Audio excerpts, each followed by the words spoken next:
మరిన్ని interesting movie updates ని brief గా చూద్దాం. సలార్ మూవీ నిడివి 3 గంటల 15 నిమిషాలు వచ్చిందట. దీంతో ఓ సాంగ్ ని ఫైట్ సీన్ ని తీసేశారని ప్రచారం జరుగుతోంది. అలా 2 గంటల 55 నిమిషాల నిడివికి ఎడిట్ చేసిందట ఫిల్మ్ టీమ్.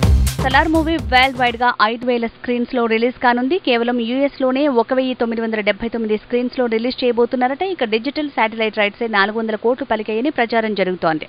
మెగాస్టార్ మోకాలి నొప్పితో ఇబ్బంది పడుతున్నాడట. దీంతో మోకాలి వాపు సర్జరీ అవసరమైందట. ఇక ఢిల్లీలో మోకాలు వాపు సర్జరీ తర్వాత చిరు ప్రెజెంట్ కోలుకుంటున్నాడని తెలుస్తోంది. కొరటాల శివ మేకింగ్ లో తారక్ చేస్తున్న మూవీ దేవరా. ఇక ఇందులో సైఫ్ పాత్ర తాలూకు ఫస్ట్ లుక్ వచ్చింది. తన బర్త్డే సందర్భంగా film team Saif role first look ని రివీల్ చేసింది. కోలీవుడ్ స్టార్ విజయ్ దళపతితో లోకేష్ కనకరాజ్ తీస్తున్న మూవీ లియో. ఈ సినిమా ప్రీ రిలీజ్ బిజినెస్ 440 కోట్లు దాటిందట. కేవలం శాటిలైట్ రైట్స్ 130 కోట్లు పలికాయని తెలుస్తోంది.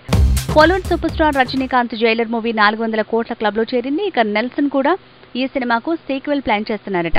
సంక్రాంతికి సీక్వెల్ సెట్స్ పైకి వెళ్లొచ్చని ప్రచారం జరుగుతోంది. మెగా ఫ్రెండ్స్ వరుణ్ తేజ్ తో జోడీ కడుతోంది మీనాక్షి చౌదరి. ఇక నోరా ఫతేహి స్పెషల్ రోల్లో వరుణ్ సరసన మెరవబోతోందట. అలా ఈ కాంబినేషన్ లో కరుణ కుమార్ పీరియాడికల్ డ్రామా తాలూకు వర్క్ షాప్ షురూ చేశాడు.